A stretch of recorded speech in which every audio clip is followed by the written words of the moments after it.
गरज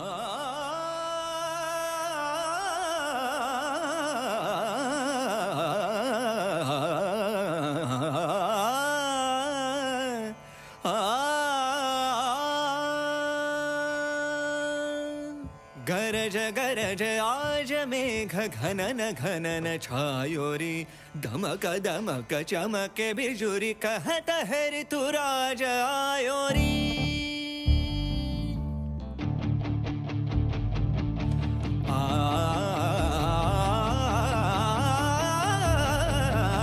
गरज गरज आज मेघ।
लो ये देखो रूट्स भी है इसमें, ये रूट्स है, ठीक है। ये पत्ते हटा दो तुम ऐसे ऐसे ऐसे करके, ठीक है। और ये भी ख़राब हो गई, इसको छोड़ दो, ये लो। और अभी मैं ये फिर से बोल रहा हूँ, जितने बच्चों को चाहिए वो यहाँ पर से आज ले लो, फिर बाद में कभी भी इसमें टच मत करना, क्योंकि फिर ये फैलेगा नहीं फिर, ठीक है। आप अभी चाहिए तो अभी ले लो। ये नीचे देखो रूट्स है, ये सब रूट्स है, ठीक है। ये सब रूट से निकल आएगा, ठीक है।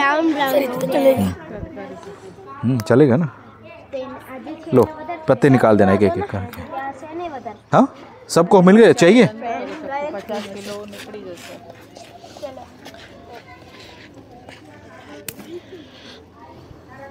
ये रूट से, ठीक है, समझ में आया। और पत्ते हटा दो।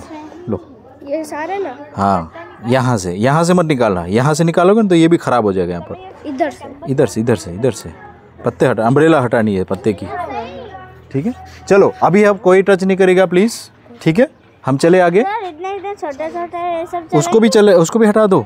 बिल्कुल छोटा है ना, उसको ही रखो सिर्फ। ये देखो, ये छोड़ दो और ये भी हटा दो। निकल दिया, ये भी हटा दो। नहीं यही तो स्टार्टिंग है, ग्रोथ करेगा ना इसमें से। आपको ऐसे तो फिर नहीं उगेगा फिर। आपको छोटे छोटे बिल्कुल, हाँ छोटे छोटे बिल्कुल। आपको दिखाओ कहाँ है तुम्हारा, दिखाओ। इतना चलाएंगे इसको, हाँ ये छोड़, ये निकाल दो बस। ये सब पत्ते ना जगह पर उसको, हाँ वो निकलेगा उसका। वही तो मैं कह रहा हूँ, पत्ते खींच लेते हैं वो। पत्ते हटा दिए ना तो ये अंदर ही रहता है, जब दूध कहते हैं ना उसको। हाँ हटा दो। ओके अभी हम चल रहे हैं। तो मैं जब आ रहा था ना यहाँ पर, तब मैंने एक चीज़ नोटिस किया कि ये गेट के बाहर कोई बच्चे यहाँ पर आए, पता नहीं कहाँ से। वो लोग भारती के हैं शायद। तो वो लोग है ना कुछ क्लीनिंग कर रहे थे। और क्लीनिंग में ये जो है ना, उसने ऐसे ये टूट गया है। और ये भी यहाँ पर जॉइंट था, जैसे मैंने तोड़ा था। मैंने सोचा कि भले इतना ही लेके आऊँ, फिर मैंने कहा नहीं पूरा लेके आता हूँ। भले क्लास में थोड़ा सा गंदगी फैलेगी, शायद धूल भी होगी इसके नीचे। इससे भी नीचे थोड़ा सा होता है और भी लंबा, ये शायद इतना ऊँचा होता है ना। तो मैं आपको ये दिखाना चाहता था कि नेचर में भी कैसे वेस्ट होता है। हमको क्या काम की चीज़ है ये, इसके अंदर भी बहुत सारे दाने खा गए पक्षी। देख रहे हैं, 1-2 दाने ही दिख रहे हैं, 1-2 दाने चुपके हुए दिख रहे हैं। आपको दिख रहे हैं, 1 ही 2 दाने। ये बाजरा का स्टॉक है, उसको इंग्लिश में स्टॉक कहते हैं, ठीक है ना। अब इसमें से ये ड्राई करके इसको पछाड़ते हैं पत्थर में, और उसमें से बीज निकाल देते हैं। समझ में आया? वो बीज हमको काम के, ठीक है ना। हम लोगों ने कल बात की थी फैक्ट्री की, कि फैक्ट्री बनाने के लिए क्या क्या चीज़ चाहिए। पावर चाहिए, फिर एम्प्लॉयज़ चाहिए, कि मोटर, सॉल्ट, फ्लावर, फंड चाहिए। मैंने तो फंड चाहिए, लैंड चाहिए, कितनी सारी चीज़ चाहिए। और ये जो फैक्ट्री है, मैं आपको दिखाता हूँ एक छोटी सी फैक्ट्री। ये जो फैक्ट्री है, ये छोटी सी फैक्ट्री दिख रही है आपको। मैं यहाँ पर इधर बीच में, ये छोटी सी फैक्ट्री है, समझ में आ रहा है? ये फैक्ट्री में से क्या बनेगा? इसको बो देंगे तो हाँ, ऐसा नया क्या उगेगा? ऐसा पूरा उगेगा, मल्टीप्लाई हो जाएगा। मतलब ये फैक्ट्री हुई या नहीं? और इस फैक्ट्री के लिए हम लोगों ने दिमाग लगाया था कि इस फैक्ट्री के लिए क्या क्या चाहिए? पानी, खाद, थोड़ा सा जमीन, खाद भी जरूरत नहीं। खाद अगर पत्ते गिरते ना तो वो भी खाद हो जाती है अपने आप, कुछ भी नहीं जरूरत है। बीज, हाँ मतलब बीज, ये फैक्ट्री के तो है हमारे पास। और इसको कुछ नहीं, सॉइल और लैंड चाहिए, मतलब लैंड। सनलाइट तो है ऑटोमेटिक भाई, हमको क्या यहाँ से लेके आना है? मार्स से लेके आना है सनलाइट? हाँ, लैंड और पानी थोड़ा सा बस। और वो तो कभी कभी आपके घर के आजू बाजू भी होता है या नहीं? तो मैं आपको ये दो चीज़ दिखाना चाहता था। एक तो ये फैक्ट्री, कितनी छोटी छोटी फैक्ट्रियाँ जैसी बहुत सारी। ये जो साइक्लिसिटी है ना, ये सब हमको समझना है। और ये अगणित है। ये जो अनाज जो हम खा रहे हैं ना, उसमें से ये एक अनाज है। ये देखो, इसके से छिलका भी निकल गया। अब कितना राउंड मस्त दिख रहा है ये, ठीक है ना? तो ऐसे कैसा है? फिर बाजरी है, ज्वार है, गेहूँ है, रागी है, कितने सारे नाम है। तो 50 तरह के गेहूँ हम लोगों को इंडिया में खाते थे, और आजकल सिर्फ गेहूँ ही खाते हैं। 50 तरह के अनाज हम खाते थे, और आजकल सिर्फ एक ही खाते जो गेहूँ है, बस बाकी सब चीज़ें भूलते जा रहे हैं। समझ में आ रहा है? तो इसका कारण हम लोगों को समझना पड़ेगा। देखो, उसको जाने दो। तो इसमें कितने ऐसे स्टॉक्स हैं? 1 2 3 4 स्टॉक्स है, ठीक है? और एक स्टॉक में कितने दाने होंगे अप्रॉक्सीमेटली? मान लेते हो 100 नहीं, 50 दाने से। कितने दाने? 50, 100 और 200, 200 दाने एक फैक्ट्री में से। एक फैक्ट्री में से 200 दाने, जो से ज़्यादा मिनिमम करने हैं, 1 से 200। आपका मैथ्स में इंटरेस्ट आया है? बैंक में इंटरेस्ट, बैंकिंग इंटरेस्ट आता है? उसमें से बैंक कितना इंटरेस्ट देती है? गर्ल्स बताएंगी, बैंक कितना इंटरेस्ट देती है? मतलब आपका पैसा है, मान लो कि 1000 रुपये आपने बैंक में रख दिया, तो कितना बढ़ता है? 1 साल के लिए कुछ भी नहीं कर सकते उसको, 1000 रुपये को। FD 1000 रुपये कितना बढ़ता है? अरे बेस्ट बताओ, 5%, 6%, 7% ले लो। आप बुजुर्ग हो गए, बुजुर्ग के लिए ज़्यादा होता है 7%। अरे 10% ले लो, 10%। पर 1 साल में 10% बढ़ गया, तो 10% कितना होता है? 1000 का 10% कितना होता है? 100 मतलब 100 रुपये सिर्फ पूरा साल वेट करोगे ऐसे ही। अरे यार, पूरा साल वेट करना पड़ेगा। 1 दिन, 2 दिन, 3 दिन, 360 दिन वेट करोगे तो अब 100 रुपये बढ़ेंगे आपके। और ये कितने में दे दिया इसने? 3 महीने में कितना दे दिया? 200 गुना दे दिया या नहीं? 200 गुना, 200 मतलब 200 गुना 3 महीने में। तो मल्टीप्लाई बाय 4 करो तो, क्योंकि 4 ऋतु होते ना हमारे पास, ये तो एक ऋतु में निकल आते। हाँ, 800, एक में से 800 बन सकता है मिनिमम। और 800 क्या? 800 टाइम्स ना मल्टीप्लाई है। और ये क्या है? परसेंटेज है, क्या है? 10% क्या है? 1000 का 10% क्या है? सॉरी, 1000 का 100 रुपये कितना है? 10% ना। तो 10% इंक्रीमेंट है। और ये क्या है? मल्टीप्लाई कितनी बार? 800 टाइम्स। 800% और कहाँ से 10%? समझ में आ रहा है? 800%। ऐसे तो बैंक में ऐसा होता तो अभी हमारे पास 8 लाख रुपए होते। हाँ, सोचो, समझ में आया? बहुत अच्छा पॉइंट रेज किया तुमने। अगर 1000 रखते, बहुत अच्छा पॉइंट बोला उसने। अगर 1000 आप खेती में डालते, जमीन और सब चीज़ें आप मान लो तुम्हारी है, तो आपका मल्टीप्लाई बाय 800 करो 1000 को, 8 लाख होगा। 8 लाख एक दाने से, एक फैक्ट्री से। हाँ, 0.8 मिलियन। सोचिए, ये छोटी सी चीज़ कितना पावरफुल है। ये सब साइकिल्स को ध्यान रखती है, सब छोटे छोटे जीवाणु इसके नीचे रहते हैं, और ये सनलाइट लेती है फ्री ऑफ चार्ज जो गिरती है हमारे ऊपर। पानी भी उसको बहुत ज़्यादा चाहिए नहीं चाहिए। हाँ, पानी का कैन लेकर के उसको बैठते नहीं रहते हर बार, अच्छा इसको पानी देना है अभी, फिर इसको पानी देना है अभी। वो सब छोटे छोटे जीवाणु नीचे उसको देते रहते हैं, हाथों से और सब चीज़ें, उसके शरीर में से पानी निकलता रहता है, और वो ये सब एब्जॉर्ब करते रहते हैं। हाँ, बैक्टीरिया है बहुत सारे, ठीक है ना। तो ये सब चीज़ें में से क्या लर्निंग मिला? ये छोटी छोटी बीज है, वो क्या है? फैक्ट्री से, छोटी छोटी फैक्ट्री से। और ये फैक्ट्रीज का काम क्या है, जैसा है वैसा दूसरा बना देता है। जैसा आप बीज डालोगे वैसे आप उसका आउटपुट देखोगे, सेम टू सेम। आप मैंगो डालोगे, मान लो मैंगो डालते हो, पता है मैंगो को कितना महीना लगता है, साल लगता है? वाह, बहुत स्वीट है भाई। आप ट्राई करना है, इसमें से एक ले जाना, अगर ले जाना तो। मस्त मजाक का सीड है। अब इसको सीड को आप ग्राइंड करके उसका रोटी बना सकते हो। हाँ, बाजरे की रोटी है ना, रोटला आता है ना अभी। हाँ, रोटला, रोटली। मुझे वो सबसे अच्छा लगता है। हाँ, रोटला, ठीक है ना। चलो, अभी मैंने क्या बोला, सीड्स है वो फैक्ट्रीज है। फैक्ट्रीज को सबसे कम रिसोर्सेज चाहिए, लैंड और पानी थोड़ा सा, वो भी न्यूनतम मात्रा में। फर्टिलाइज़र तो वैसे भी आप पत्ते का ढेर कर दोगे उसके आजू बाजू तो अपने आप फर्टिलाइज़र बन जाएगा। पत्ता सबसे बेस्ट फर्टिलाइज़र है, leaf is the best fertiliser. Composting करके अपने आप जो अर्थवर्म्स और सब छोटी छोटी जीवाणु आएंगे उसको खा करके पाउडर बना के उसको ही ज़मीन में रूट में न्यूट्रिएंट्स चले जाएंगे, ठीक है। बशर्ते आप उसमें दवा छिड़को, दवा छिड़कोगे तो सब छोटे कीटाणु मर जाएंगे, तो फिर गड़बड़ हो जाएगी, तो फिर वो लीव्स ही रह जाएंगे, बहुत टाइम लगेगा उसको डिकम्पोज होने में। डिकम्पोज मतलब सड़ना।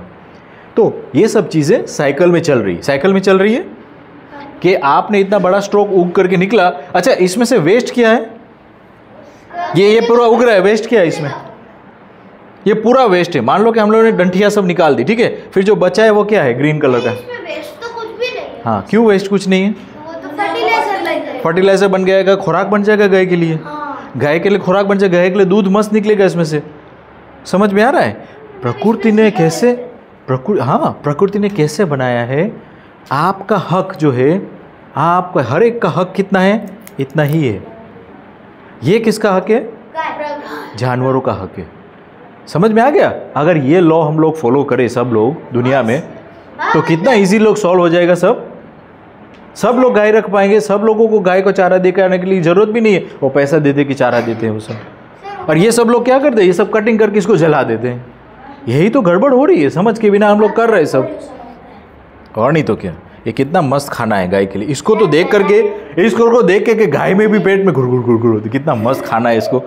आपने इसमें से दाने निकाल लिए, ठीक है, इसको पछाड़ के लिए, गाय को बहुत मस्त लगता है भाई। उसको स्पॉन्ज की तरह, आप गुलाब जामुन खाते हो तो उसको ये गुलाब जामुन लगता है। समझ में आ रहा है। तो हम लोग ये सब क्या कर रहे हैं, ये सब जला देते हैं, है ना। तो ये सब सोचना पड़ेगा। हाँ, गाय का गुलाब जामुन जला दिया हर रोज, लाखों हर रोज। दिल्ली में तो बहुत धुआं होता है इसकी वजह से, ठीक है। तो समराइज कर दूं मैं, फैक्ट्रीज होती है वो छोटी छोटी भी हो सकती हैं, उसमें से बीज जो है वो एक एग्जाम्पल है। आपके घर पे पुदीना है, धनिया है, मेथी है, ये तो उगाना ही उगाना चाहिए। फिर से बोल रहा हूँ, चाहे तो आप लिख लो, वी शुड प्लांट, देखो वी शुड प्लांट। इसमें प्लांट में रीप्लांट, आपका 8 आवर्स में रीप्लांट में हम पहुंचे थे, याद है। रीप्लांट में मेथी उगाओ, बहुत अच्छे से उगती है। विंडो के पास रखोगे ना आप, विंडो के पास, बाहर अभी ठंड है ना, स्टार्ट होने वाली ठंड, अभी सियाड़ा जिसको कहते हैं, तो अभी वो सूख जाएगा, उसको थोड़ा सा गर्मी चाहिए। मोबाइल पे हाँ, उसमें ह्यूमन को मिल जाएगा, हाँ गाय मतलब एनिमल्स को मिल जाएगा। हाँ, खुद वो प्लांट तो मल्टीप्लाई करेगा, कर ही रहा है। चारों पे डिवाइड। यही तो साइकिल समझना है हम लोगों को, और यही साइकिल्स हम नहीं समझ करके जला रहे हैं हम ही लोगों। समझ में आ गया, यही तो प्रॉब्लम।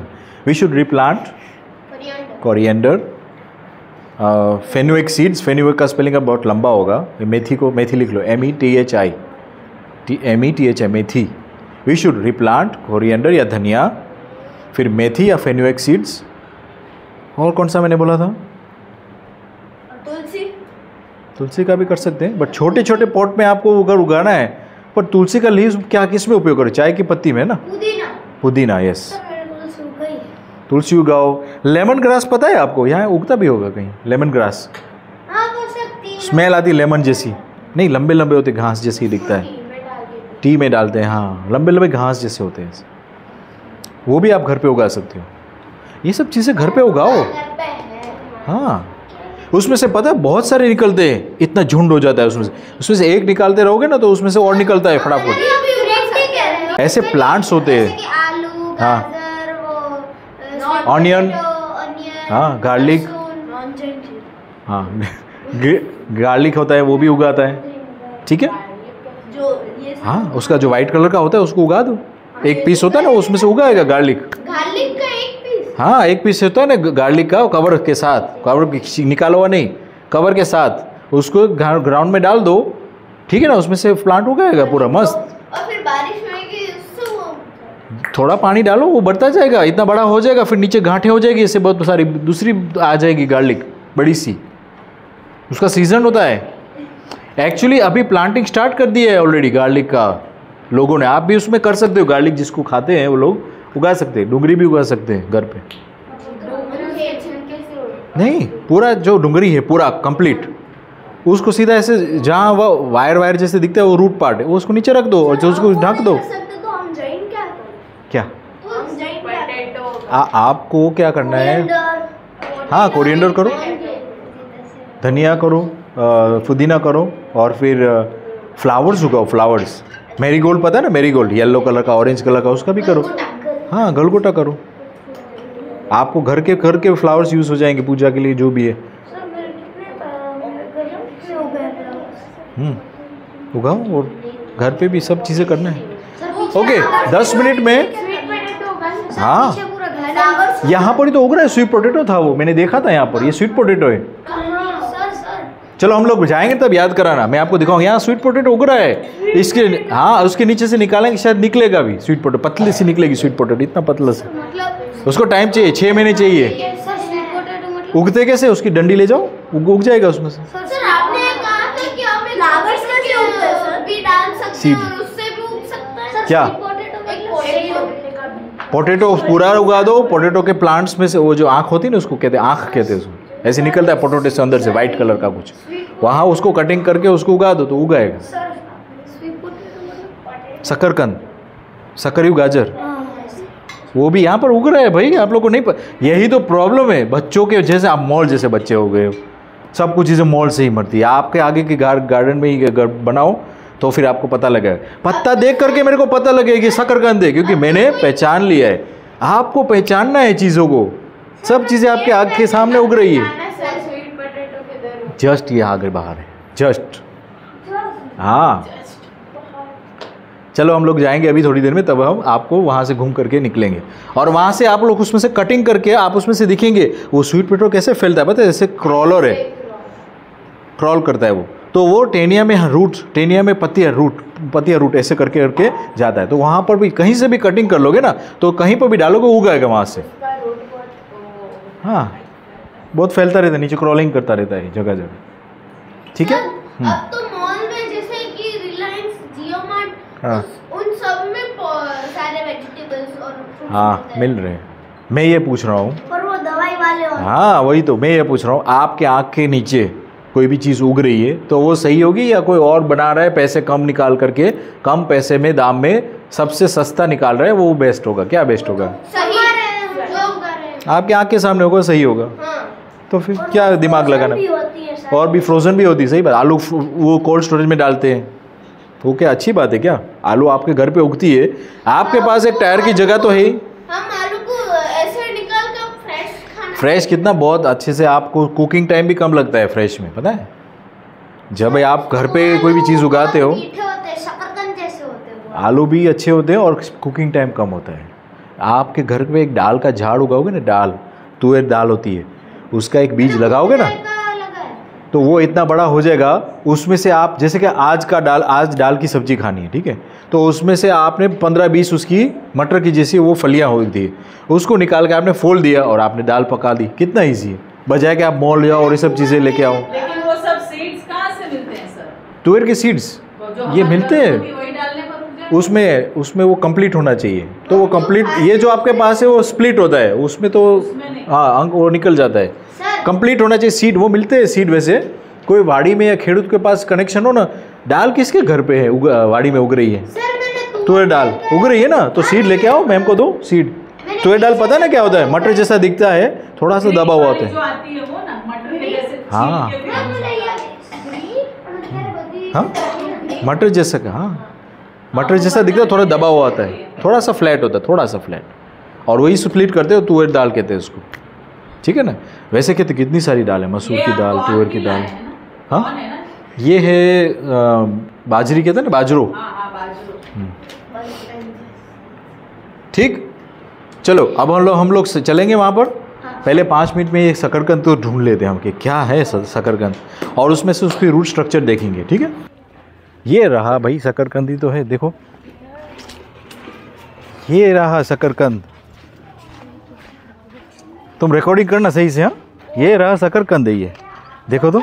हाँ, ये शकरकंद है भाई, देखो।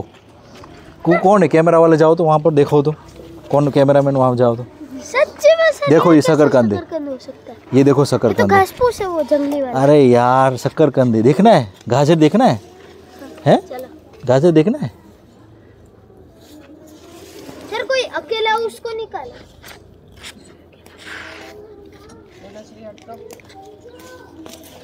मैं स्वीट पोटैटो दे, स्वीट पोटैटो दे।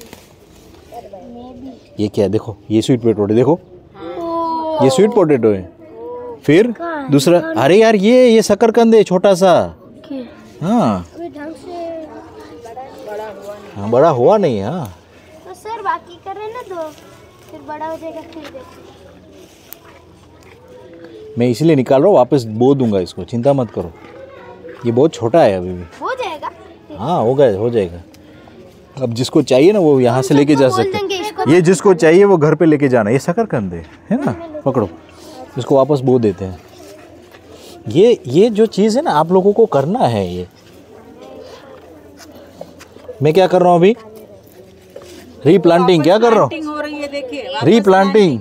समझ में आ रहा है, ये जो 8 आवर्स में आता है। देखो शकरकंद, ये भी वापस रख देते उसको। ये कितना मस्त शकरकंद, देखो ना कलर, देखो ये शकरकंद है। अरे टेस्ट क्या, इतनी फली जैसा है। अभी टेस्ट तो करेंगे तो सबको टेस्ट करना पड़ेगा फिर। लो वो फली समझा। डालो, टेस्ट करो, इसमें डरना क्या है। एकदम जहर नहीं है।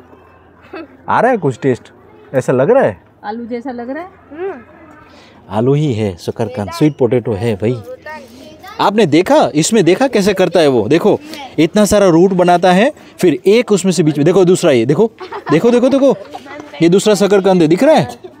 पर ये तो बहुत छोटा है, और भी छोटा है। तो झाड़ क्या कर रहा है, वो रूट बना रहा है न्यूट्रिएंट्स करने के लिए। दूसरा है, और एक ये दूसरा, देखो शकरकंद, ये सब शकरकंद है। समझ में आ रहा है। ये इसको फैलने दो, जितना भी फैलता जाएगा वो अच्छे से आपका स्वीट पोटैटो निकलेगा। 3-4 महीने लगेंगे इसको, लेकिन हाँ नहीं, देखो ना फैलता जा रहा है वो जगह जगह पर रूट्स डालता जा रहा है उसका, और यहाँ से न्यूट्रिएंट्स लेगा, फिर वहाँ से लेगा, फिर वहाँ से लेगा। कितना अच्छे से वो बिना किसको कहते हैं वायलेंस करते हुए करता है, बिना पूछते, अपने आप को खुद का जगह ढूंढ करके, है। इधर में से एक निकाल के उधर भी डाल सकते। हाँ, देखो भी घर पे लेके जाना है ना। अब आप देखो कितना अच्छी बात है ये, मैं स्वीट पोटैटो लेके आया, उसका मल्टीप्लाई हो गया ऑलरेडी, और आपके पास घर पे होगा जगह तो आप भी यहाँ से लेके जाओगे, कितना इजी हो गया। फैक्ट्री अपने आप फैक्ट्रियाँ बनती जा रही नई नई। हाँ देखो, यहाँ से देखो, ये देखो, ये जगह पर से यहाँ से कट कर दो और आप ले जाओ, यहाँ से ऐसे कट करके ले जाओ, ये ले जाओ, ये उगेगा। कितना इजी है, इसमें थोड़ा रूट ले लिया आपने। और अब सुनो, सबसे बेस्ट पार्ट सुनो, इधर आओ। जब भी आप प्लांट करते हो ना कोई भी चीज़, तब आपको उसके पत्ते हटा देने हैं। क्यों पत्ते हटा देने? क्योंकि जब ये प्लांट इसके साथ जुड़ा था, तब इसमें से सब न्यूट्रिशन किस में से आ रहा था? पत्ते में से। नहीं, ये इसमें से आ रहे थे, स्टेम से आ रहा था। अभी आपने स्टेम को अलग कर दिया, तो अभी जो पत्ते हैं ना, उसको फूड कहाँ से मिलेगा? नहीं मिलेगा। तो पत्ते क्या करते हैं, ये जो स्टेम है ना, उसको खोखला कर देते हैं, इसलिए फिर ये उगेगा नहीं। तो आपको क्या करना है, इसके लीव्स निकाल देने, सब जितने भी है लीव्स, नीचे से नहीं। घर ले जाऊंगा तब तक जिंदा रहेगा ना? तुम पत्ते हटाओ तभी जिंदा रहेगा, वरना मर जाएगा। ये भी पत्ते जितने भी है तब उठाना है, तब वो नया पत्ता यहाँ से निकालेगा। देखो यहाँ पत्ता निकल रहा है, देखो ये पत्ता नया है छोटा सा, उसको छोड़ दो। ये जो बड़े बड़े ना उसको निकालना है, ठीक है, तभी आपके पास उगेगा। ठीक है, और किसको चाहिए था ये?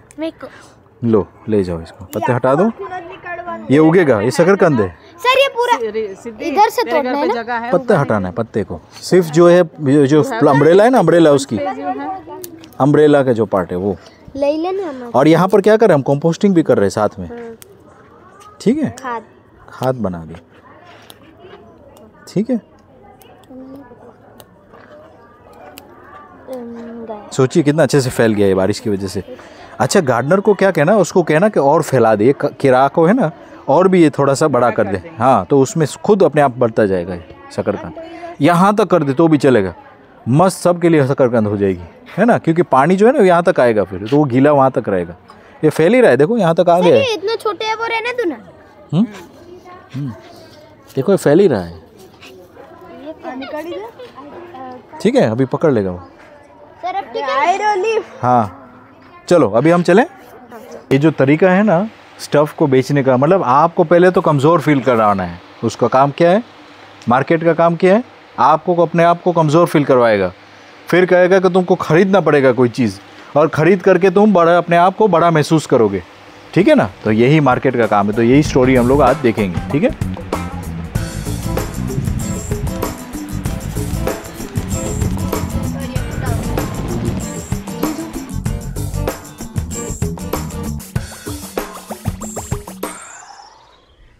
These, I got a little obsessed with mine. In fact, I got a little obsessed with all my stuff. Have you ever wondered where all the stuff we buy comes from and where it goes when we throw it out? I couldn't stop wondering about that, so I looked it up. And what the textbook said is that stuff moves through a system from extraction to production to distribution to consumption to disposal. All together, it's called the materials economy. Well, I looked into it a little bit more. In fact, I spent 10 years traveling the world, tracking where our stuff comes from and where it goes. And you know what I found out? That is not the whole story. There is a lot missing from this explanation. For one thing, this system looks like it's fine, no problem. But the truth is, it's a system in crisis. And the reason it's a system in crisis is it's a linear system and we live on a finite planet. And you cannot run a linear system on a finite planet indefinitely. Every step along the way, this system is interacting with the real world. In real life, it's not happening on a blank white page. It's interacting with societies, cultures, economies, the environment. And all along the way, it's bumping up against limits. Limits we don't see here because the diagram is incomplete. So let's go back through. Let's fill in some of the blanks and see what's missing. Well, one of the most important things that's missing is people. Yes, people. People live and work all along this system. And some people in this system matter a little more than others. Some have a little more say. Who are they? Well, let's start with the government.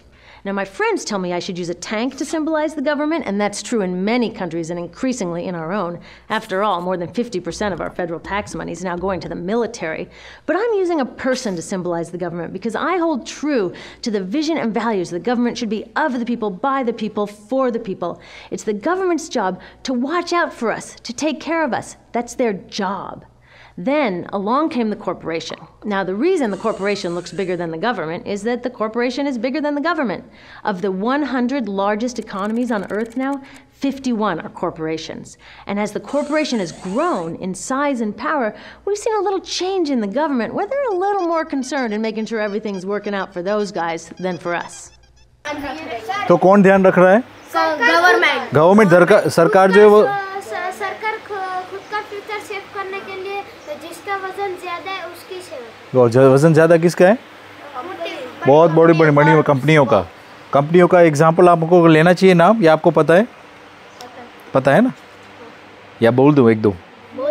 जैसे कि अदानी है, बहुत बड़ा है, project है उसका। जैसे कि रिलायंस का है, जियो, मतलब जियो रिलायंस में आ गया है ना, टाटा का है, ये सब चीज़ें। तो ये कंपनीज़ हैं जो भी है वो पैसा देती है ये सब सरकार को कि वो लोगों की पॉलिसीज़ बनाए। उसमें से एक ये है कि हमारे लिए रास्ता बना दो, हमारे लिए बिजली उपलब्ध करो ताकि हम लोग फैक्ट्री लगाएं, और ऐसे सब चीज़ें। और एंड में वो लोग क्या देते हैं, सब सरकार को पैसा देते हैं in the form of election जीतने के लिए। कोई भी फंड चाहिए, किसी ने 10 लाख दिया, किसी ने 20 लाख किया, किसी ने 1-2 करोड़ दिए। तो जिसको 1-2 करोड़ मिलते हैं तो वो सब लोग क्या करते हैं, सरकार के जो प्रोजेक्ट्स होते हैं ना उसमें वो भागीदारी फिर मांगते हैं वापस कि मैंने देखो तुमको जिताया है, तुमको वापस मेरे को क्या देना है, प्रोजेक्ट्स देने हैं। और उसमें फायदा कंपनी वालों को ही फ़ायदा तो कंपनी जो बड़ा इतना बड़ा ठूस के इतना बड़ा हो गया, ब्लास्ट होने वाला है। देखो तो डॉलर की साइन। इसलिए हम लोगों को जो व्यवस्था है उसको कंपैरेटिवली दूसरी कोई चीज़ दिमाग में सोचनी पड़ेगी, और वो है क्या है वो उसके बारे में आज चर्चा होगी। ये जो भी चल रहा है ना वो ये दिखा रहा है, हम लोगों को क्या करना है उसके बारे में चर्चा हम करेंगे, ठीक है ना। अभी जो गड़बड़ चल रहा है पहले समझ लेते कि क्यों ऐसे चल रहा है। सब जगह पर सीधी लाइन में चल रहा है। Okay, so let's see what else is missing from this picture.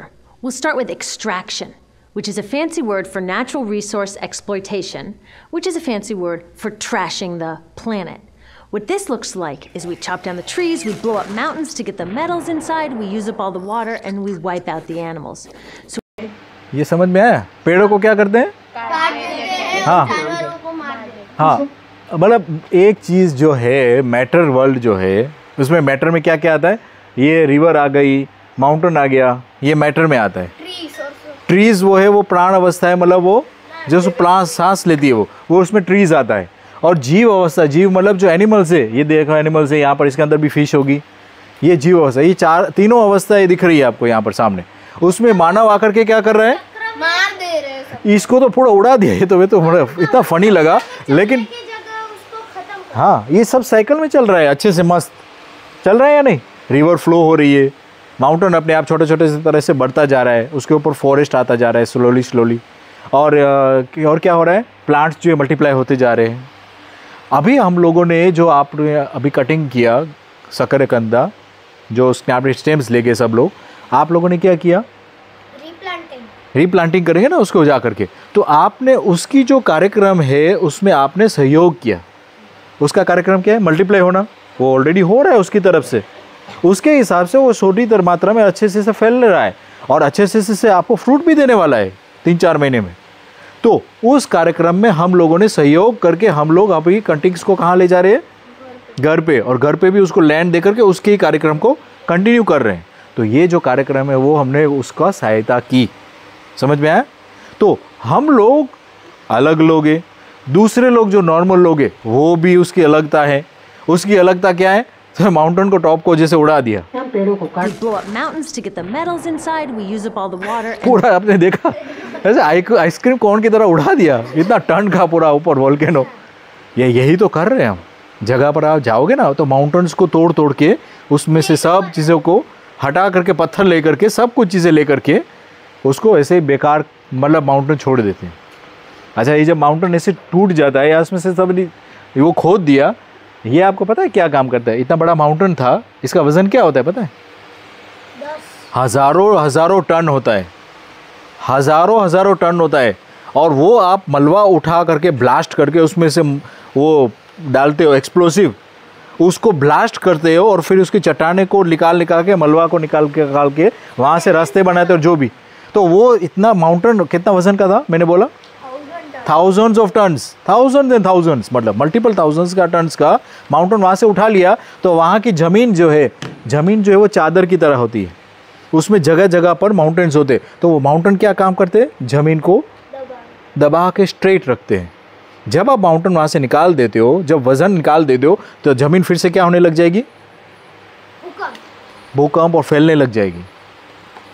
नीचे टेक्टोनिक प्लेट्स है, नीचे टेक्टोनिक प्लेट्स के अंदर नीचे लावा घूम रही है, उसको सही जगह पर रखने के लिए ये सब बड़े बड़े माउंटेन्स होते हैं।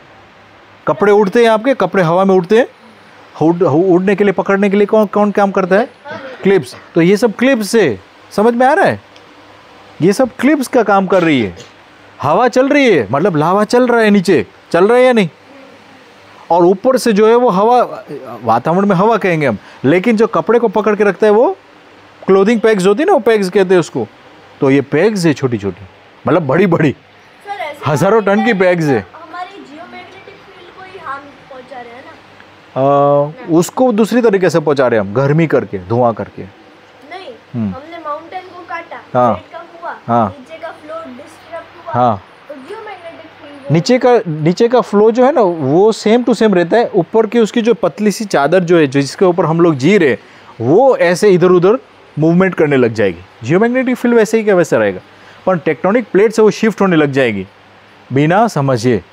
और बिना समझे भूकंप आने लग जाएंगे उसकी वजह से। जितना भी माउंटेन हम लोग ख़त्म कर रहे हैं उसकी वजह से भूकंप भी फ्यूचर में आएंगे। समझ में आ रहा है? क्योंकि ये सब पेग्स का काम करते हैं जगह जगह पर। बहुत सारी जगह पर हिल्स है तो ये सब छोटे छोटे पेग्स है। ठीक है, आगे बढ़े। Blow up mountains to get the metals inside, we use up all the water, and we wipe out the animals. So here, we are running up against our first limit. We are running out of resources. We are using too much stuff. Now, I know this ख़त्म हो रही है, ज़्यादा इस्तेमाल हो रहा है। कौन सा सच है? ख़त्म हो रही है। अगर हम कुछ नहीं करते हैं तो क्या ख़त्म हो जाती है क्या? माउंटेन ख़त्म हो जाता है? प्लांट्स ख़त्म हो जाते हैं क्या? वो तो नए भी आ जाते हैं। एनिमल्स ख़त्म हो जाते हैं क्या? या नए आ जाते हैं फिर से?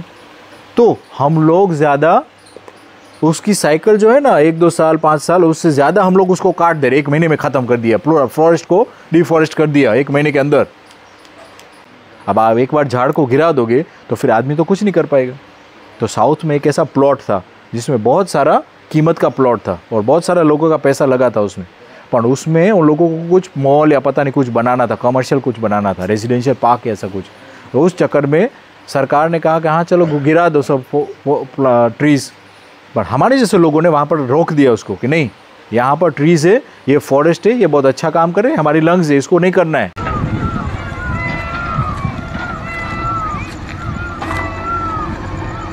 The Telangana government continued clearing 400 acres of land in the Kancha Gachibowli village in the IT corridor of Hyderabad. Now, this is despite rising protests by the students of the University of Hyderabad. Students have called for indefinite protests and boycott of classes. Reportedly, the proposed auction of the 400 acres of land in Kancha is expected to earn the state government rupees 10,000 to rupees 15,000 crore. The Hyderabad Central University claims that the 400 acres are part of the 2,324 acres allotted to it in 1975. However, the state government has reiterated that it was the sole owner of the land. The government wants to build world-class infrastructure, IT parks and develop urban living space in the area. Environmentalists argue that the land is an ecologically sensitive zone. They claim it is home to over 455 species of flora and fauna. However, the government continued wiping out the green space late into the night. More than 50 students were detained by the Cyberabad police for obstructing on March 30th. The Telangana High Court is set to hear PILs challenging the clearing of the land.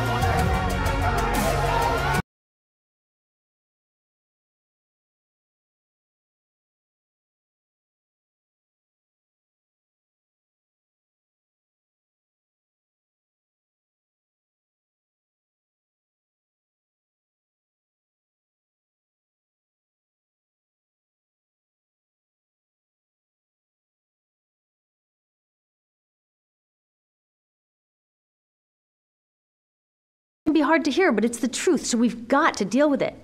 In the past 3 decades alone, 1/3 of the planet's natural resource space has been consumed. Gone. We are cutting and mining and hauling and trashing the place so fast that we're undermining the planet's very ability for people to live here. Where I live, in the United States, we have less than 4% of our original forests left. 40% of the waterways have become undrinkable.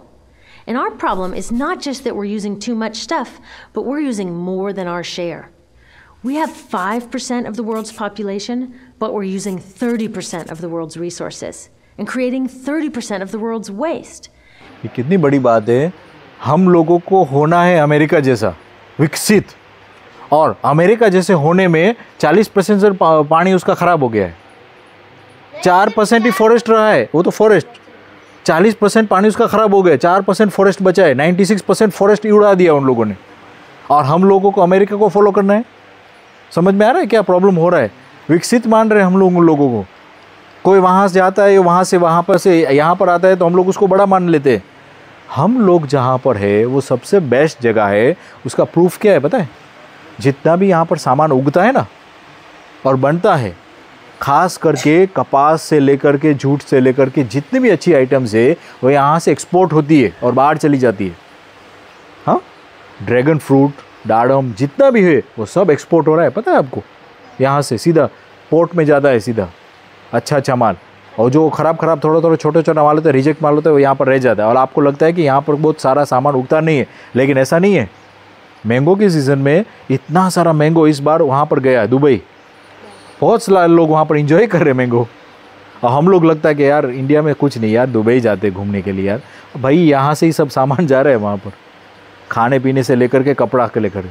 ये जो हम लोग shirt पहनते हैं ना, ये सबसे अच्छा कपड़ा कौन सा होता है? कॉटन।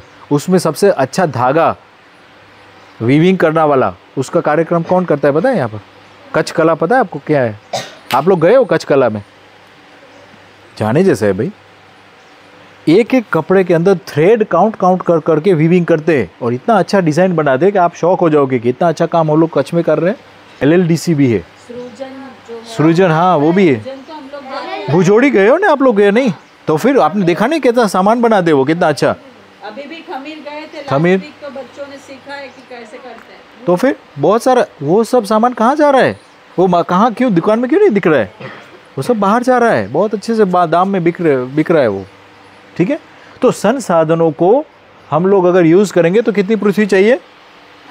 5 और पृथ्वी चाहिए, जैसे कि हम लोग अमेरिका की तरह यूज़ कर रहे हो।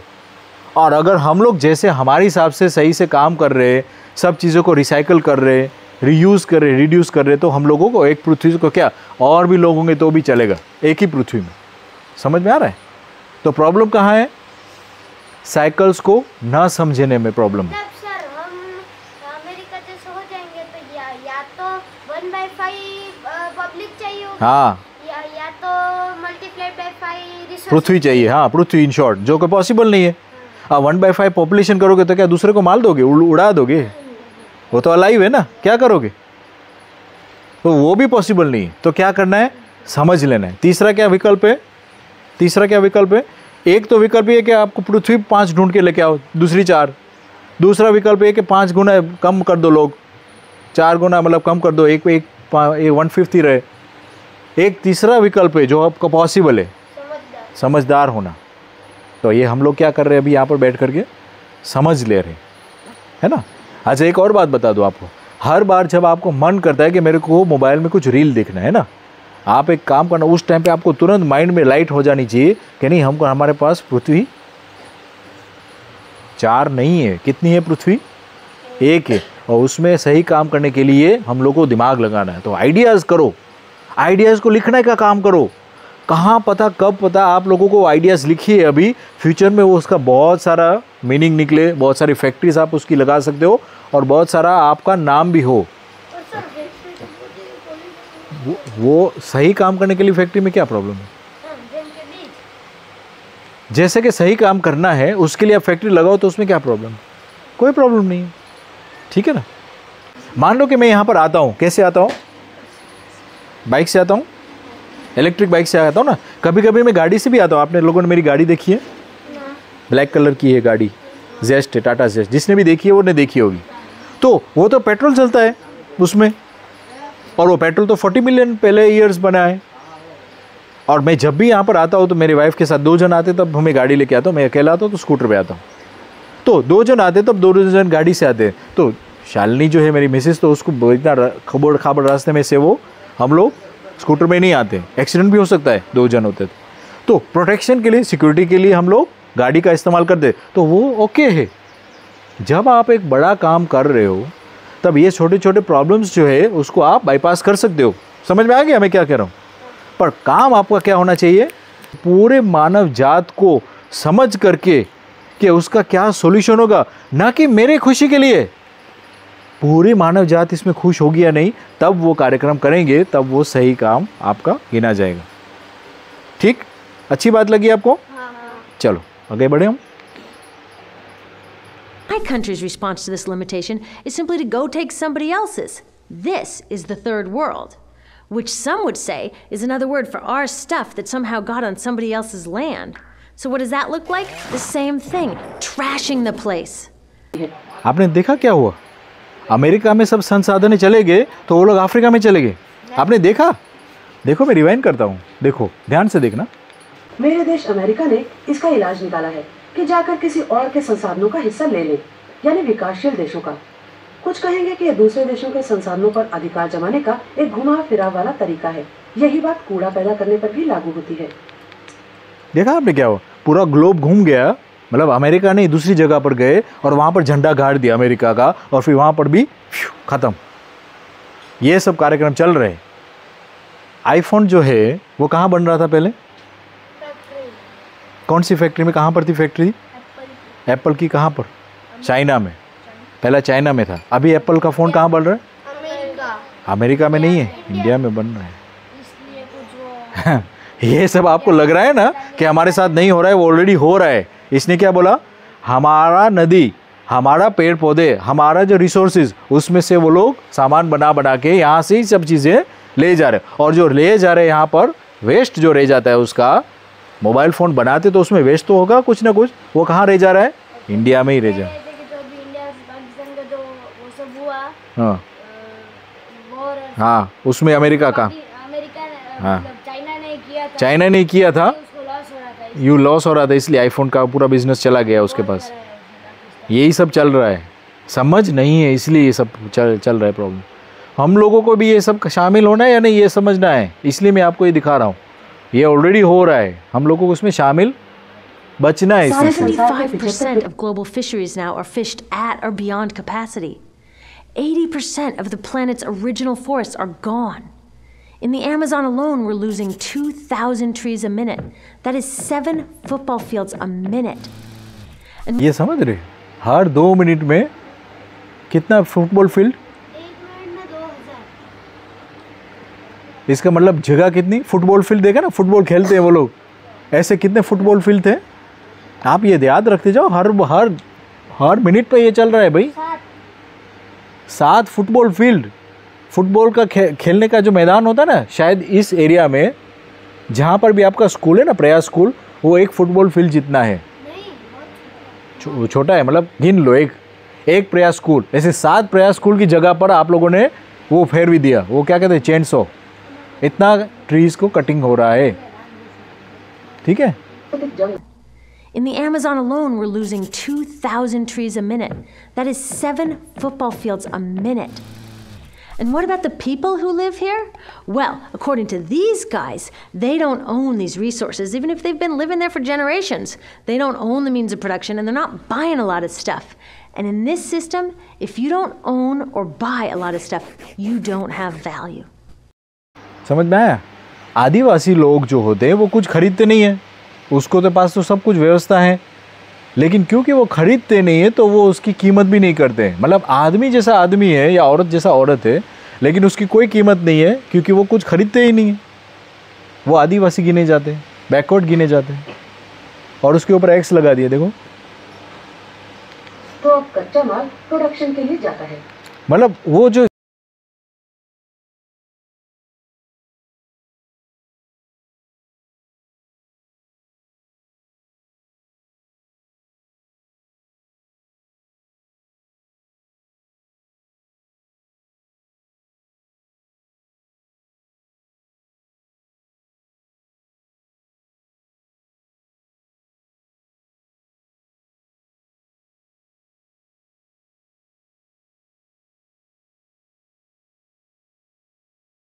The materials move to production.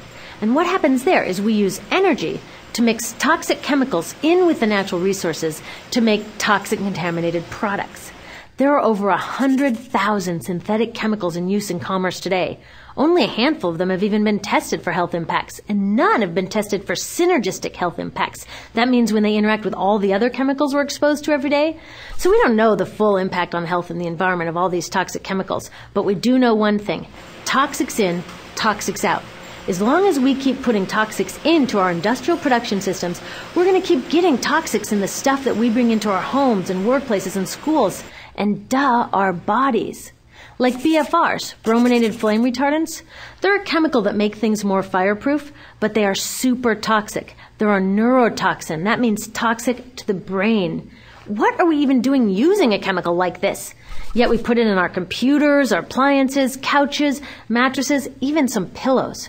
In fact, we take our pillows, we douse them in a neurotoxin, then we bring them home and put our heads on them for 8 hours a night to sleep.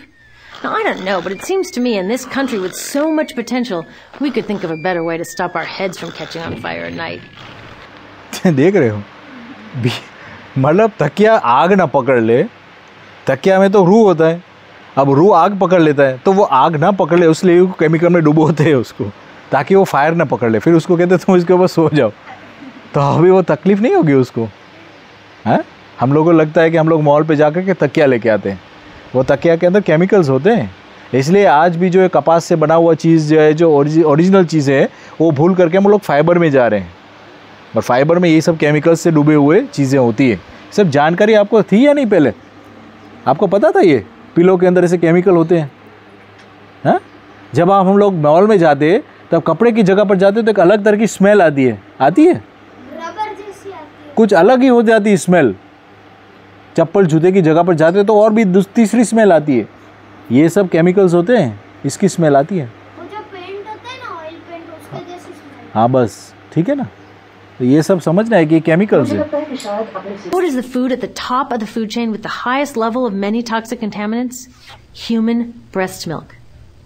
That means that we've reached a point where the smallest members of our societies, our babies, are getting the highest lifetime dose of toxic chemicals from breastfeeding from their mothers.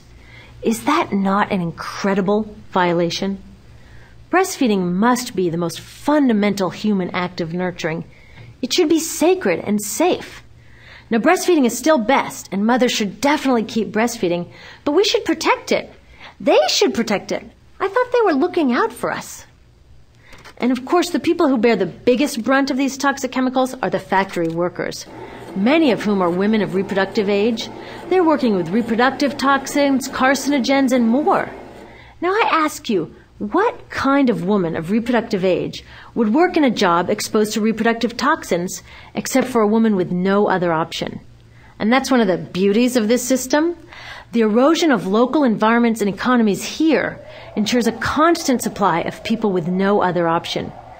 Globally, 200,000 people a day are moving from environments that have sustained them for generations into cities, many to live in slums, looking for work, no matter how toxic that work may be. जहाँ पर से संसाधन थे, अच्छे से चल रहा था सब कुछ, लेकिन वहाँ पर जाकर के संसाधनों को ख़त्म कर दिया। फिर वो लोग जो रह रहे थे वहाँ पर, वो क्या करेंगे?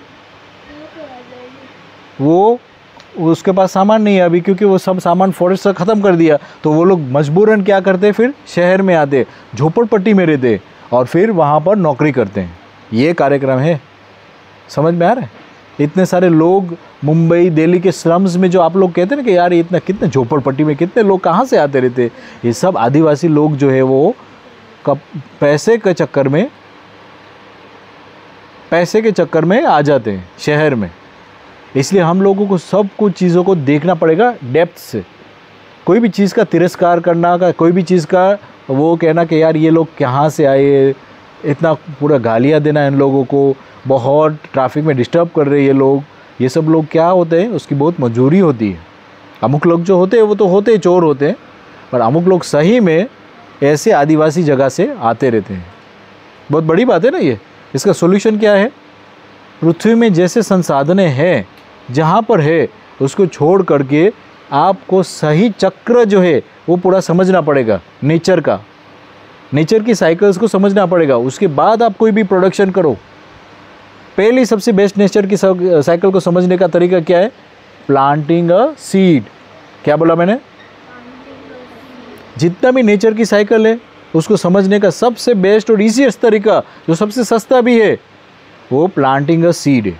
क्योंकि प्लांटिंग अ सीड करके आप लोग उसमें से बहुत सारी चीज़ें देख पाएंगे कि कैसे प्रकृति के साथ आप जुड़ करके कुछ भी कार्यक्रम आपका चला सकते हो। ठीक है? So you see, it's not just resources that are wasted along this system, but people too. Whole communities get wasted. Yep, toxics in, toxics out. A lot of the toxics leave the factories in products, but even more leave as byproducts or pollution. And it's a lot of pollution. जो भी आप अंदर डालोगे वो बाहर निकलेगा। आपको GIGO पता है? गीगो क्या होता है? गीगो नहीं पता है? गार्बेज इन, गार्बेज आउट।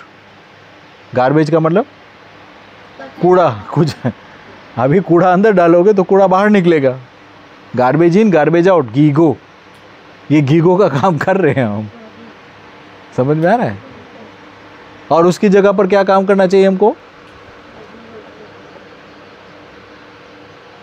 हमको उसमें गंदी चीज़ ना डालनी चाहिए। हाँ, तो उसका एक हिंदी का बना सकते हो आप, आईओ। क्या IO? Amrit in Amrit out.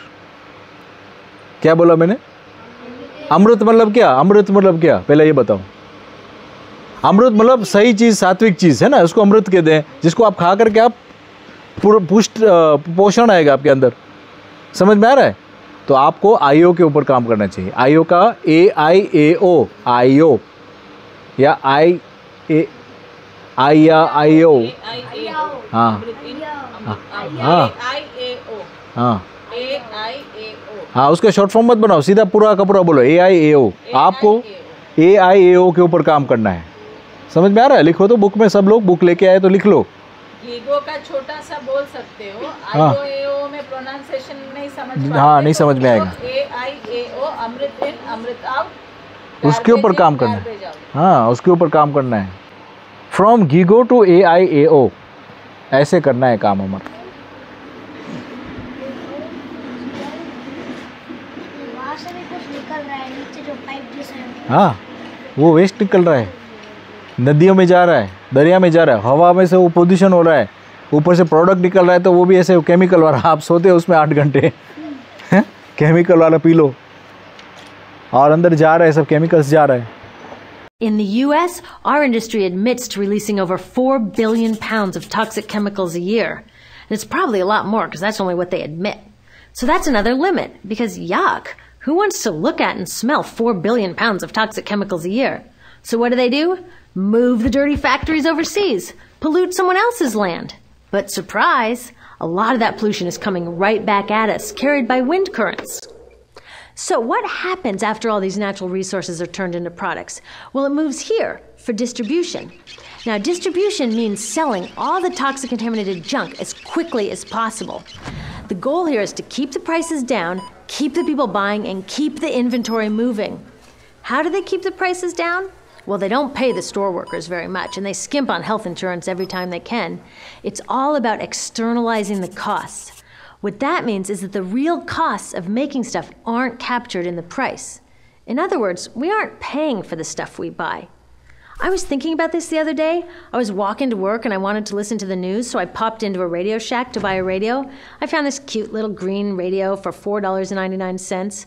I was standing there in line to buy this thing, and I was thinking, how could $4.99 possibly capture the cost of making this radio and getting it into my hands? The metal was probably mined in South Africa. The petroleum was probably drilled in Iraq. The plastics were probably produced in China. And maybe the whole thing was assembled by some 15-year-old in a maquiladora in Mexico. $4.99 wouldn't even pay the rent for the shelf space it occupied until I came along, let alone part of the staff guy's salary who helped me pick it out, or the multiple ocean cruises and truck rides pieces of this radio went on. That's how I realized I didn't pay for the radio. So who did pay? Well, these people paid with the loss of their natural resource space. These people paid with the loss of their clean air, with increasing asthma and cancer rates. Kids in the Congo paid with their future. 30% of the kids in part of the Congo have dropped out of school to mine coltan, a metal we need for our cheap and disposable electronics. Congo में 30% बच्चे mining करते हैं। Mining पता है ना क्या है? बड़ी बड़ी खदानें बना करके नीचे से हैवी मेटल्स निकाल करके, किसके लिए? सामान बनाने के लिए। कौन सा सामान? रेडियो, मोबाइल, टीवी और ये सब चीज़ें। सोचिए आप, इसलिए ये सब सामान सस्ता है। आपको लगे कि सामान क्यों सस्ता है? वहाँ पर जो बच्चे हैं वो काम कर रहे हैं, उसको सही से तनख्वाह भी नहीं मिल रही है। हाँ, वो बार्गेन करता है। बार्गेनिंग तो ठीक है, कर लिया, एक बार ले लिया, पर आपको हर साल नया मोबाइल चाहिए। यही तो प्रॉब्लम है भाई। आपने एक बार बार्गेन करके ले भी लिया या तो चलेगा। मम्मी ने 4 साल पहले फोन लिया था। हाँ, अभी नहीं लिया है। मेरे मामू ने जो पहले वो फोन यूज़ कर लिया। हाँ, वो मम्मी को दे दिया। हाँ, उसका मतलब रीयूज। हाँ, रीयूज़। समझ में आया? तो रीयूज़ में क्या प्रॉब्लम है? बहुत सारे लोग जो है वो ये बात समझ नहीं रहे, उसको न्यू चाहिए। उसमें स्मेल आती है कुछ, पता है?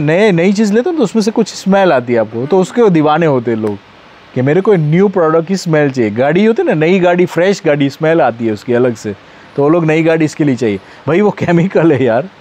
अभी दिखाया ना, पर पिलो में उससे 8 घंटे सोता है, वो केमिकल्स होते हैं सब। ठीक है ना? These people even paid by having to cover their own health insurance. All along this system, people pitched in so I could get this radio for $4.99. And none of these contributions are recorded in any accounts book. That's what I mean by the company owners externalized the true costs of production. And that brings us to the golden arrow of consumption. This is the heart of the system, the engine that drives it. It is so important that protecting this arrow has become the top priority for both of these guys. That's why after 9/11, when our country was in shock, and President Bush could have suggested any number of appropriate things, to grieve, to pray, to hope. No, he said to shop, to shop. We have become a nation of consumers. Our primary identity has become that of being consumers, not mothers, teachers, farmers, but consumers. The primary way that our value is measured and demonstrated is by how much we contribute to this arrow, how much we consume. And do we? We shop and shop and shop, keep the materials flowing, and flow they do. Guess what percentage of total materials flow through this system is still in product or use 6 months after their date of sale in North America? 50%? 20? No, 1%. 1. In other words, 99% of the stuff we harvest, mine, process, transport, 99% of the stuff we run through this system is trashed within 6 months. Now, how can we run a planet with that level of materials throughput? It wasn't always like this. The average US person now consumes twice as much as they did 50 years ago. Ask your grandma. In her day, stewardship and resourcefulness and thrift were valued. So how did this happen? Well, it didn't just happen. It was designed. Shortly after World War II, these guys were figuring out how to ramp up the economy.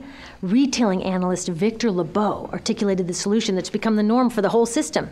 He said, our enormously productive economy demands that we make consumption our way of life, that we convert the buying and use of goods into rituals, that we seek our spiritual satisfaction, our ego satisfaction in consumption. We need things consumed, burned up, replaced, and discarded at an ever-accelerating rate. President Eisenhower's Council of Economic Advisors chairman said that the American economy's ultimate purpose is to produce more consumer goods. More consumer goods? Our ultimate purpose? Not provide health care or education or safe transportation or sustainability or justice? Consumer goods? How did they get us to jump on board this program so enthusiastically? Well, two of their most effective strategies are planned obsolescence and perceived obsolescence. Planned obsolescence is another word for designed for the dump. It means they actually make stuff to be useless as quickly as possible, so we'll chuck it and buy a new one. It's obvious with things like plastic bags and coffee cups, but now it's even big stuff. Mops, DVDs, cameras, barbecues even, everything. Even computers. Have you noticed that when you buy a computer now, the technology is changing so fast that in just a couple of years, it's actually an impediment to communication? I was curious about this, so I opened up a big desktop computer to see what was inside. And I found out that the piece that changes each year is just a tiny little piece in the corner. But you can't just change that one piece because each new version is a different shape. So you gotta chuck the whole thing and buy a new one. So I was reading industrial design journals from the 1950s when planned obsolescence was really catching on. These designers are so open about it. They actually discuss how fast can they make stuff break that still leaves the consumer having enough faith in the product to go out and buy another one. It was so intentional. But stuff cannot break fast enough to keep this arrow afloat. So there's also perceived obsolescence. Now, perceived obsolescence convinces us to throw away stuff that is still perfectly useful. How do they do that? Well, they change the way the stuff looks. So if you bought your stuff a couple of years ago, everyone can tell that you haven't contributed to this arrow recently. And since the way we demonstrate our value is contributing to this arrow, it can be embarrassing. Like, I've had the same fat white computer monitor on my desk for 5 years. My coworker just got a new computer. She has a flat, shiny, sleek monitor. It matches her computer, it matches her phone, even her pen stand. She looks like she's driving in Spaceship Central, and I look like I've got a washing machine on my desk. समझ में आ रहा है? Fashion model में आता है, style मारना है, जिसके ना आप लोग क्या कहते हो, स्टाइल मारना। तो स्टाइल चक्कर हो गया है। कंप्यूटर तो सही से चल रहा है, पर बहुत पुराना है, बहुत बड़ा लगता है, इसलिए आपका बाजू वाला जो है वो कह रहा है कि यार पुराना तुम लोग चला रहे हो। तो काम होना चाहिए या कार्यक्रम जो है वो सिलसिला ये जो नई नई चीज़ का खरीदने का होना चाहिए बार बार, है ना, काम चलना चाहिए. Fashion is another prime example of this. Have you ever wondered why women's shoe heels go from fat one year to skinny the next to fat to skinny? It's not because there's some debate about which heel structure is the most healthy for women's feet. It's because wearing fat heels in a skinny heel year shows everybody that you haven't contributed to that era as recently, so you're not as valuable as that person in skinny heels next to you, or more likely in some ad. It's to keep us buying new shoes. Advertisements and media in general plays a big role in this. Each of us in the US is targeted with over 3,000 advertisements a day. We see more advertisements in 1 year than people 50 years ago saw in a lifetime. And if you think about it, what's the point of an ad except to make us unhappy with what we have? So 3,000 times a day, we're told our hair is wrong, our skin is wrong, our clothes are wrong, our furniture is wrong, our car is wrong. We are wrong, but it can all be made right if we just go shopping. कितना बोला advertisement हर दिन में? 3,000 विज्ञापन. 3,000. आप जब यहाँ से निकलते हो तो बैनर दिखता है, निकलते हो तो आवाज़ सुनाई पड़ती है रेडियो में, निकलते हो तो आपको रील में कुछ एडवर्टीजमेंट आती है. यहाँ बैठते हो पढ़ने के लिए तो भी एक दो एडवर्टीजमेंट आ गई, पता नहीं कोलगेट की और पता नहीं कौन दूसरा हो पाउडर की, पता नहीं. समझ में आया? हर दिन पे 3,000 विज्ञापन advertisement. Media also helps by hiding all of this and all of this. So the only part of the materials economy we see is the shopping. The extraction, production, and disposal all happens outside of our field of vision. So in the US, we have more stuff than ever before, but polls show that our national happiness is actually declining. Our national happiness peaked in the 1950s, the same time that this consumption mania exploded. Interesting coincidence. I think I know why. We have more stuff, but we have less time for the things that really make us happy. Friends, family, leisure time. We're working harder than ever. Some analysts say we have less leisure time than any time since feudal society. And do you know what the two main activities are that we do with the scant leisure time we have? Watch TV and shop. In the US, we spend 3 to 4 times as many hours shopping as our counterparts in Europe do. So we're in this ridiculous situation where we go to work, maybe 2 jobs even, and we come home and we're exhausted, so we plop down on our new couch and watch TV, and the commercials tell us you suck, so you gotta go to the mall to buy something to feel better, and then you gotta go to work more to pay for the stuff you just bought, so you come home and you're more tired, so you sit down and you watch more TV, and it tells you to go to the mall again, and we're on this crazy work, watch, spend treadmill, and we could just stop. So in the end, what happens to all the stuff we buy anyway? At this rate of consumption, it can't fit into our houses, even though the average house size has doubled in this country since the 1970s. It all goes out in the garbage. And that brings us to disposal. This is the part of the materials economy we all know the most because we have to haul the junk out to the curb ourselves. Each of us in the United States makes 4.5 pounds of garbage a day. That's twice what we each made 30 years ago. All of this garbage either gets dumped in a landfill, which is just a big hole in the ground, or if you're really unlucky, first it's burned in an incinerator and then dumped in the landfill. Either way, they both pollute the air, land, water, and don't forget, change the climate. Incineration is really bad. Remember those toxics back in the production stage? Well, burning the garbage releases the toxics up into the air. Even worse, it makes new super toxics, like dioxin. Dioxin is the most toxic man-made substance known to science, and incinerators are the #1 source of dioxin. That means that we could stop the #1 source of the most toxic man-made substance known just by stopping burning the trash. We could stop it today. Now, some companies don't want to deal with building landfills and incinerators here, so they just export the disposal too. What about recycling? Does recycling help? Yes, recycling helps. Recycling reduces the garbage at this end, and it reduces the pressure to mine and harvest new stuff at this end. Yes, yes, yes, we should all recycle, but recycling is not enough. Recycling will never be enough, for a couple reasons. First, the waste coming out of our houses is just the tip of the iceberg. For every 1 garbage can of waste you put out on the curb, 70 garbage cans of waste were made upstream just to make the junk in that 1 garbage can you put out on the curb. So even if we could recycle 100% of the waste coming out of our households, it doesn't get to the core of the problems. Also, much of the garbage can't be recycled, either because it contains too many toxics or it's designed not to be recyclable in the first place. Like those juice packs, where they have layers of metal and paper and plastic all smushed together. You can never separate those for true recycling. So you see, it is a system in crisis. All along the way, we're bumping up against limits. From changing climate to declining happiness, it's just not working. But the good thing about such an all-pervasive problem is there are so many points of intervention.